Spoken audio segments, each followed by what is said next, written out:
মেডিকেলত মা ছুটি দিয়া 94 দিনটো এনেকৈ বাহিৰত বহিছিলোঁ ৰাতিপুৱা 7টা বজাতে গৈ লাষ্টত আমি চবেই এনেকৈ কথা পাতিছোঁ মিলা প্ৰীতিকৈ গোটেইবাৰ ৰুমত সোমাই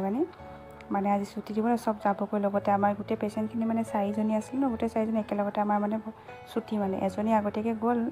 বোমাজনী তাৰপিছত বাকীখিনি যাবলৈ আমি ৰখি আছোঁ এনেকৈ অলপ কথা চথা পাতিছোঁ চবেই মিলিজুলি অলপ লাজ বৰাৰ বাবে গোটেইকেইজনী আকৌ লগ পাম কেতিয়াবা তেনেকৈ গোটেই সোপা বিজি নিজৰ নিজৰ কামত মোবাইল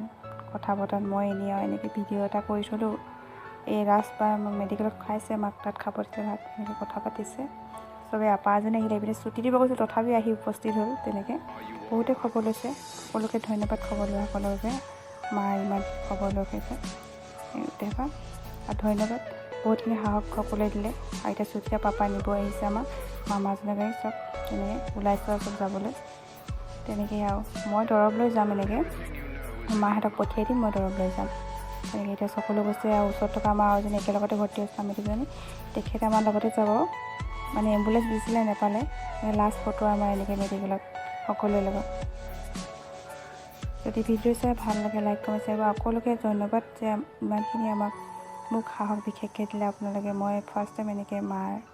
পাৰ্চন এটা হোৱা সময়ত তেনেকৈ মানে প্ৰথম টাইম মেডিকেলত আছোঁ বুলি ক'ব পাৰি চ' সকলোকে ধন্যবাদ দিছোঁ বহুতে খবৰ ল'লে আৰু কিছুমানক খবৰ দিব নোৱাৰিলোঁ তাৰ বাবে ক্ষমা কৰি দিব ধন্যবাদ।